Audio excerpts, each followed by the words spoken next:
Okay, so in this video I'm going to be showing you how I created a marbled effect using my paint and just water.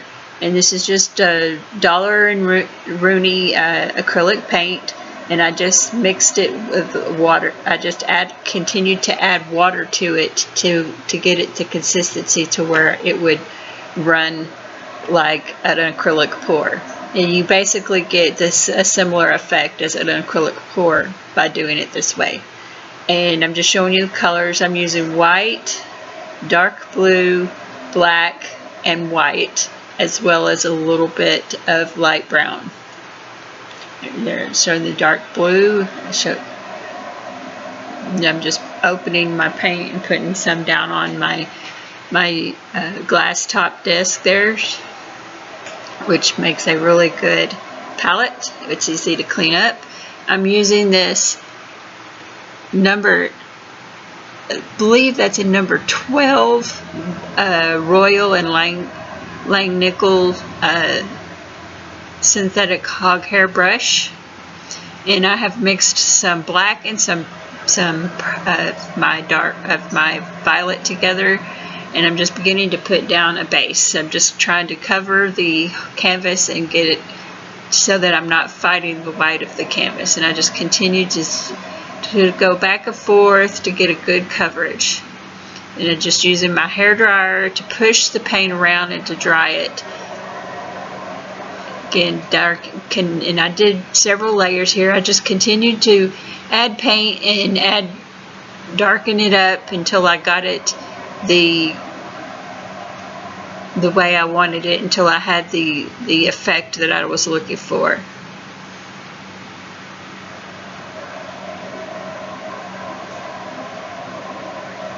Now I'm applying some more violet to it and applying that around the edges and kind of doing like a light wash. I added quite a bit of water to it to thin it out, and now I'm just going to I'm just continuing to dip my brush into my water and get a little bit of paint on there, and then I'm just going to use the hairdryer just to move that around.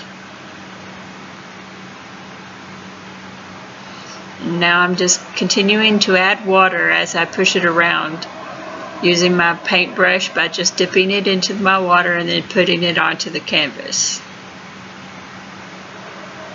Now I'm using some white. And when I put this on here, it was a little too bright for me, so what I did was I went and I just applied a real thin coat of blue with a lot of water in it and a little bit of white to thin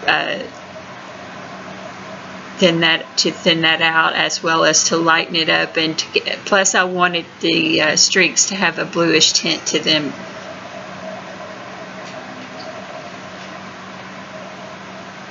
Again, just continuing to add water using my paintbrush and just dipping it in the water and then just, dropping it onto the canvas, and then using the hairdryer to blow that around.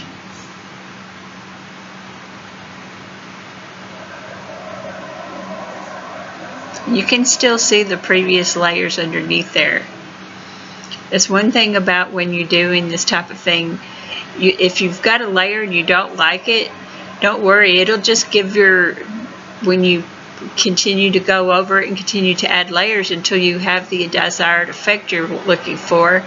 And all those bad layers that you did underneath, all they're going to do is just add more depth to the piece. And you won't even see those when the piece is finished. Again, there I'm showing you see how I've added quite a bit of water to some blue with just a touch of white to give it that light blue tint, and then put it over that to lighten that up. And it was still not quite like I wanted it, so now I'm just going to put a light layer of black over that, and then do another layer of the white and blue streaks. Now I'm just taking my blending brush, which is just a blush brush, lightly brushing across the top to get some of those brush strokes out. And you can see, even though I just painted black all over this, you can see the previous layers showing through. And this is the thing about doing this type of background is, even if you have even the layers underneath that you didn't really like, it's going to add more of an effect to the piece. Again, just using that white and getting with just a little bit of blue to give it just a slight bit of a bluish tint, and then I will go back over it again. Just continuing to do that, repeat that process until I have the desired effect and have this as many streaks as I would like on there.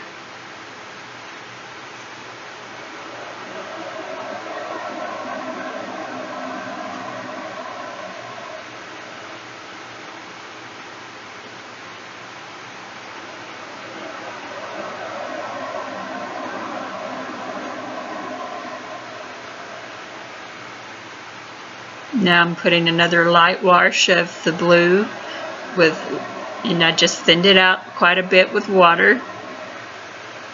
And I just continued to brush that on there until I had all of the areas that were still too bright covered. And using that hair dryer to dry it as I'm doing it so that I can see where I still need to put some. And you just continue to repeat until you have the desired effect that you're looking for. And again, if you have some bad layers, just keep going until you have it the way you like. Now I'm just, because this is going to be a piece that would just hang like it is, I'm making sure to paint these edges.